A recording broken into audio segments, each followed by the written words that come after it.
You're listening to Two Babies in a Business, a podcast where Peter and I chat about our lives as business co-owners, as co-parents, as cohabitating, and how we're doing life together and how it's all working.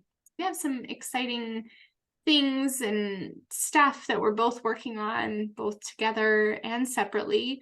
And while we didn't draw this topic out of a bucket like we have typically been doing this season, we've been doing a lot of chatting. And if you follow Peter on LinkedIn, he's been kind of using this term, the infinite versus the finite. And we thought that we could explore that today as kind of the year is coming to an end. It's a term that our coach, who you guys have heard before, Steve Osmond, talk about in the past, and something that he is definitely this fiscal year for our business been challenging us on, which is exciting. But Peter, why don't you define it for the audience? Yeah. So as Christina mentioned, this whole idea of finite versus infinite really came up in conversations with our coach. Christina and I think, had a bit of a year this year of reflection and sort of determining where we want to go from here. And I think our coach wisely sort of started talking about, what are your infinite goals versus your finite sort of goals, or what's your infinite situation versus your finite situation. And so, really your finite goals or your finite situation are the things that are happening right now, your current state, and it's sort of what's in front of you. And versus the infinite is opening up the possibilities of what can be. That's the way I like to look at it. So as an example, we run CIPR Communications, and it's a marketing communications agency that serves clients. And this is our finite, and this is our job, and this is what we do, and it's our life, and it's everything. And but sometimes I think business owners especially maybe get stuck in the finite. I think maybe that's a little bit what happened to us, in the sense of we got to a place this year saying, what do we want to do long term? And it's not to say that we don't want to do CIPR Communications, but is there other things we want to do as well? And so that allowed us the conversation around finite versus infinite allowed us to take a step back and dream a little bit, right? And what do we want to be when we grow up? What drives you? What motivates you? And we really had a conversation around, what does Christina's infinite future look like? What does Peter's infinite futures look like? And collectively as a couple and as a team, what do our infinite futures look like, right? And so to me, that allowed us to really interestingly take a step back and reflect on the really the big goals that we have as a future state, and then reflect on, are the things we're doing today helping us achieve our big goals in the future state? And in many cases, interestingly, the answer was no. And it really made me personally reflect on, and Christina, I think, reflect on the fact that we started this company with a bit of a vision in terms of a direction and things we wanted to get out of the company for ourselves personally.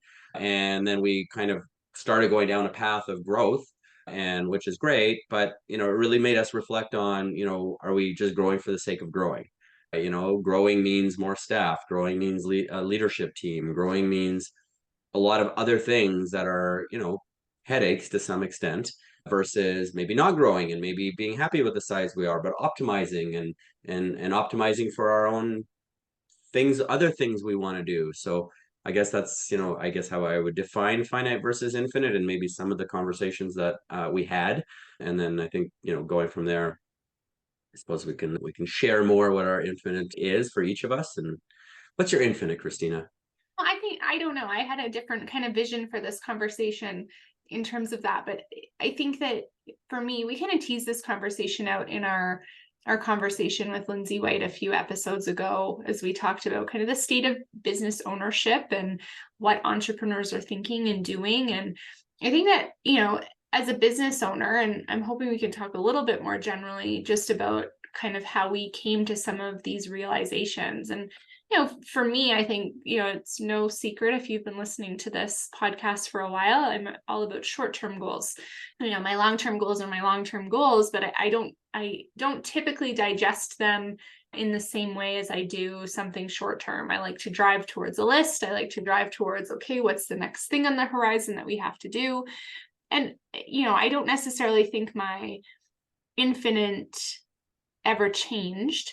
I think that I just had never connected dots on how to get there.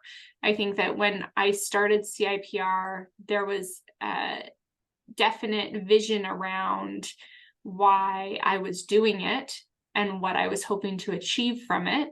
And I think that as you get in the business, there's something very nice for the ego when you run your own business, to think about growth and to think about bigger teams and to think about bigger companies. And, we have been really blessed, and we work with amazing clients that we want to continue to work with. And I think for me, there just became this realization too of, how can we even provide better service? I think, the part of the infinite for me is being able to be a PR and marketing agency. If there's an infinite for CIPR itself that is providing exceptional service and differentiating itself. And we talk about how we do things differently because we sat on the other side of the table for so many years, and we knew what we wanted from an agency. It gets more difficult to do that when you are continually growing. You can't stand by I'm going to build a relationship as a CEO with every client when you have 100 clients. You can't do the things that were setting you apart at the beginning if you are growing to a magnitude that doesn't allow you to do that. And I think growth is great. We've grown substantially over the last 10 years of this business being in operation, and I don't regret that. I want to stay this size. I'm happy with this size. And I think for us, it was, we just kind of put blinders on and went, Kate, we're going to keep growing. And I think that, when Steve challenged us around infinite and finite, it made us reflect on, okay, what are we growing for the sake of growing? Because I think, and again, I think this was teased out in that conversation with Lindsay around, sometimes your worth and your success is only measured by that number. And I don't think that's who we are. And as you're looking at a balance sheet and you're only judging a business based on what was the growth last year, and you're not sitting down and judging it on, client satisfaction and relationships and awards and amazing work that was done, team satisfaction and drive, and the mental health of the owners and the team and everything else. And you go, okay, are we growing? Are we putting goals in place to grow for the sake of growing? Or are we putting goals in place because it is, to your point, getting us towards our infinite goals as business owners, but also moving the company in the direction of what we had dreamed it to be too? Yeah. Yeah, it's funny because this whole conversation reminds me of a conversation I had with a business owner a few years ago. And he runs a retail store. And one day we were just talking and he described, oh, I can't go do that because I'm in retail jail, which meant, I'm sort of, these are my hours and I can't leave outside of these hours and I'm stuck in this like retail environment. And that really kind of, I guess, like stayed with me because, if you're running a business and you feel like you're in jail, you're probably not really living your infinite life, right? And I'm not saying this business owner is or is not. That was his comment at the time. Maybe he was feeling away that day or whatever. But it's like you really comments like that's got to make you reflect a little bit on your situation. And you and I have had some conversations around we're working really hard, which we both don't mind doing, but what's is just working, is that our infinite? Just working and working crazy days, crazy long hours, crazy, you know what I mean? Like, working and when it comes to the growth conversation, it's like sort of growing for the sake of growing. When we have these huge growth goals, I'm just trying to bring in clients and we meet every month as owners and I'm like, oh man, I got to hit this bottom line number or this top line number. And then I'm not growing deliberately. I'm not growing with the conversation we had around our infinite is like, there's certain clients that are really a great fit for us and we just absolutely love working with them, and there's so much synergy and there's so much amazing things that happen, 1 + 1 = 10 type of situations. And it's like, how do we get more of that, right? Because that drives all of our team satisfaction, that drives our client satisfaction. That sort of, whereas if you're just growing for the sake of growing, you're bringing on clients that may not be the perfect fit, and it doesn't really serve you or them, right? And it burns out your staff and everybody's working their butts off and trying to figure out this client whose culture is completely different from yours, and sort of trying to put a square peg in a round hole, right? So it just really kind of, for me, made us take, really reflect on, it's not about we're trying to not be in this business. That's not at all, not at all what our infinite life is sort of, that's not our goal around our infinite life, but it's sort of around making this business serve, the things that drive us, the things that give us energy, the things that, and it's really, those clients that are such a perfect fit. And really, to your point, serving those clients the best we can. And then what happens, I think, when you do that and you're not so focused on this, top line number and growth, is like, all of a sudden you're serving these clients as well as you can. They're telling their colleagues who are probably very similar to them, and now you're growing more with word of mouth, and you're actually getting the more of the types of clients that you want, right? So it's sort of this, it's like this like self-feeding loop in my mind, and I think often business owners get into this finite, I must. And I'll say the other thing we did during this exercise of, looking at this situation is, we created a bunch of different spreadsheets and scenarios. Okay. Just Christina and I, okay, just a couple staff, okay, this many staff, that many staff. And we looked at it, and that was, yes, just Christina and I working is how we can make the most money, but that still doesn't serve our infinite goals. Sounds like a big headache. What's that? Sounds like a big headache. Yeah, and it's just like, but it's like, okay, that's how we can make the most money for ourselves, but it doesn't sort of serve our infinite goals, and it doesn't give us the other things outside of money that we're looking for. And so, to your point, we've settled on, we're the right size now, and we want to optimize with the size we have and do the best we can for the clients we have at the size we are. And then, you and I have some other goals outside of this company that are in addition to, not sort of in spite of, right? And I think that's often business owners get into this, well, I have these debts and I have this and I have that and I can't change it and I'm stuck. And I think that is kind of where people need to think beyond their current situation and really think about the infinite and what is possible, as opposed to what is sort of hindering them right now. Yeah, I mean, I think that like working conversation is an interesting one too, because I think, at least for me, and I'm sure I'm not the only person out there that's in this kind of Instagram algorithm being served up content where it's like, make $10,000 a month by just sitting on your phone, or do this and do that. And like, there is this culture around like, oh, you can just like make some money by pressing some buttons. And it's like, no, you can't. It's not that simple. Not that easy. It's like, for me, it's never about like, oh, that sounds so appealing. It's like, that to me sounds quite boring and probably not very meaningful. So it's like, there are things that drive me and excite me. It's making strategy. It's moving and project managing things, moving things forward, and, creating excellent results and having cool conversations, and being able to facilitate and make sure the best ideas are coming onto the table. And, we've talked about it in the past before, being someone who executive can count on as that second set of eyes and that second opinion. And we get to do that work. And I think that when you're focused on, oh God, I have to bring in 10 more of these, it feels different, and it feels like not something you like anymore. And I think that, again, when I think about, okay, when I left my corporate job, I thought that at that point in my life, my infinite was there, right? And okay, I'm going to climb the ladder here, and one day I'm going to be president, and great. And here you go. And then all of a sudden, the next day, you are the CEO of your own company. So this whole climbing the ladder thing, you have to readjust and figure it out. But I really liked my job. I was really good at my job. I had a great team. I had really great projects under my belt. And what happened is exactly, I think, what happens to a business owner. So I think this is like applicable to everyone. It's, the job changed. The job became this redundant, okay, I'm saying the same thing over and over again. I'm not getting the traction I need to get. Okay, here we go again. We're hamster wheeling a bit. And I think that there are definitely, some jobs out there that maybe are a bit hamster wheely. I think that all jobs have part of that in them, baked in.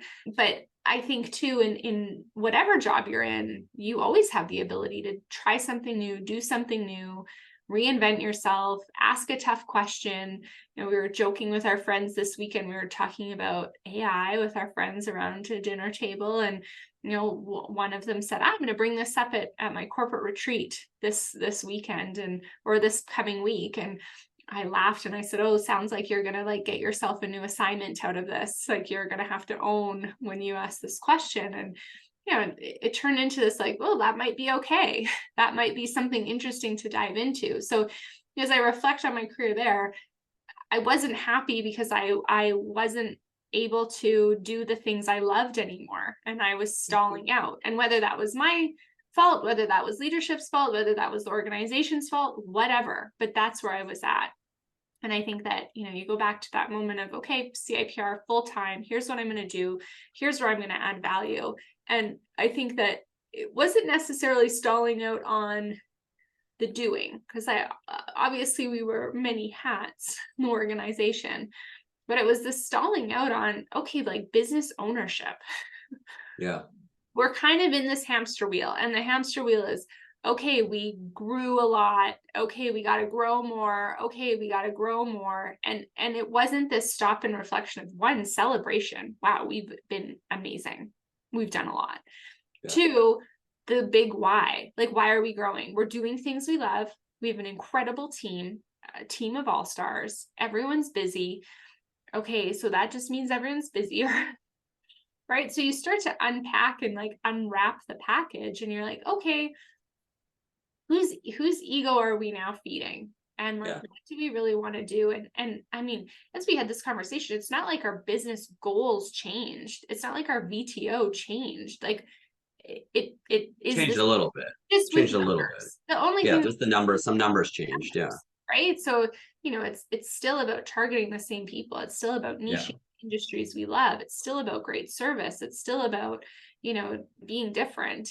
The values are still the same. It's just about, okay, we're measuring things a little bit differently, and we're making sure that in our lives and in our minds, we're making room for the other things that we want to do too. Those feel like, the podcast is called Two Babies in a Business, but Two Babies in a Business has been a brand of mine for a long time. That's kind of just sat on the side of my desk. And it's like, okay, how do you make that not? Yeah. And what I like about the language of finite versus infinite really is around is it really hits to mindset. And I think it applies in business, it applies in personal life, it applies in parenting, it applies in everything, right? So, I mean, I'll just, like, you change your mind and change your life, right? Change your situation and change your life, right? Like I'm gonna make a reference to a pop culture reference right now, but we just recently finished watching Leaving, what was it, Twin Flames? Sorry. Escaping Twin Flames. Escaping Twin Flames on Netflix, which is a wild show about this kind of online cult, some people would call it. But anyways, it was really interesting. The reason I'm mentioning it is because, these people felt really stuck in this cult, didn't have anywhere to go, any way to escape. And then I remember distinctly this one scene where this one woman in the cult sort of was talking to her mom about it, and her mom was just like, just leave. You know what I mean? Just change, right? And it was like she was so stuck in this infinite or this finite, I can't get out of this, I'm stuck. And then she just changed her mind. Mm-hmm. The minute she made that decision, it just like freed her from all of this like weight and all of this stuff that was sort of holding her back. And then she went just firmly in a new direction. And if you're able to get yourself thinking about the infinite and the possibilities and the what can be, I think that's really powerful. And I think that's a really powerful starting point from getting out of any situation you're in and getting to a better situation. And ultimately, whether it's work, whether it's family, whether it's parenting, whether it's whatever, none of us will function well if we're just feel like we're stuck in this finite sort of place that's not serving us well, right? So, I say it all the time, change your mind, change your life. After changing your mind, you actually have to take some action and actually do something with that. But the starting point in my mind is changing your mind. And then as soon as you change your mind, amazing things can happen. So I think, to me, this whole conversation is around this finite versus infinite sort of sets you up for the ability to sort of have that mind shift and that mind change. Yeah, I think business owners are in this interesting position where this is, the plug for entrepreneurship, maybe, or business ownership. It's like we have the interesting decision to we talk about levers in meetings. There's always a lever you can pull. I think sometimes, and again, it depends on your personality. I feel like in a corporate situation, we didn't necessarily feel like we had that freedom. We both value that freedom in terms of our personalities and who we are. So it's important to us. And I mean, that's something we talk about often. There's always a lever we can pull. There's always something we can do as a business owner to take, power back in a situation. And I think that's a very interesting concept. And I think for many years, I'm gonna be bold and say many years in this business, I don't think you realize you can. There's almost like a drape over that control box, and you don't see it because you're just working and you're doing your thing. And I think it's only been really the last, let's say, 18 months where we're like, oh, what's this over here? And you pull the blanket off it, and it's like, oh, there's this machine with all these things. And there's always a lever that can be pulled to make sure that, one, your team is feeling good, but two, as business owners, you're in the place you want to be. So yeah, I think it's been an interesting, our fiscal year starts September 1. So, for us, it's been conversations we've been having for, a few months now, in terms of what do we really want out of this business. We know lots are changing, both internally and externally. And how do we position ourselves and our team for the best possible outcomes? And I think it's really exciting that we get to do that, while at the same time reflecting on the infinite, because those are all finite details, right? What is right now, what is that? But even just thinking about, okay, like what is CIPR? And I think that we thought about it as something. We still think about it as the same thing, but okay, there's an infinite for that too. And what is that, and what's our role there? And has that changed from our vision or not? And yeah, I think it's a very interesting thing to reflect on, and I think everyone should do it. It's a hard one for me sometimes because I am more short-term goal oriented than long-term, but it really allowed me, I think, to think, okay, like what am I focused on day to day? And realistically, what are the things that a team member can focus on day to day, and what are the best ways to resource that appropriately? And yeah. I'll maybe finish this conversation talking about artificial intelligence, since it was raised earlier in this conversation. And I only want to make the point of the fact that we're in a very interesting time. We're at the beginning of something very fundamental that's going to have a very, very big impact on every single one of us, our jobs, the industries we work in. I think a lot of people aren't appreciative of just how impactful this technology is going to be, and the impact that's going to have on humanity.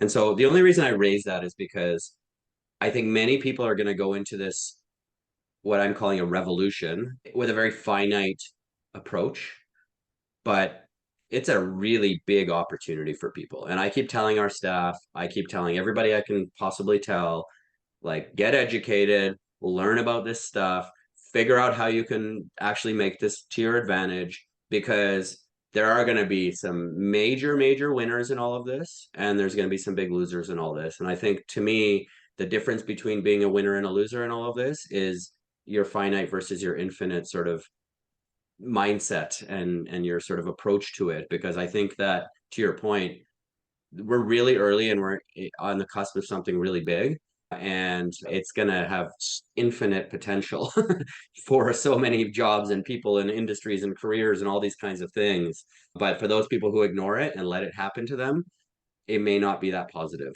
And so my, I guess, plea to everybody that's listening is, think about artificial intelligence, think about technological revolutions and shifts like this, and big changes that happen, and how those are opportunities to think infinitely, and to think bigger, and to redefine yourself, because all of us can do that at any time. Yeah, Thank you. I'll just thank you. I'll just say too, like in that vein, I think there's a lot of people are just like, oh yeah, blah, whatever. And it's like to me, I keep likening it back to social media. I think Mm, at the turning point of social media, there were a lot of people that went, oh, that's for kids, or oh, whatever, that's not going to change anything. And it's like no one today in 2023 can argue that social media has not fundamentally changed our world. Not yeah, just the way we communicate, but it has changed our world, yeah, period. yeah, It is changing the mental health of individuals. It has created jobs. It has changed search. It has changed yeah. operations. It has changed. So, again, social media. So liken it to that. And I think that sometimes people think, oh, AI is scary and robots and Terminator and all these things. It's like, no, just kind of like draw the line back to social media.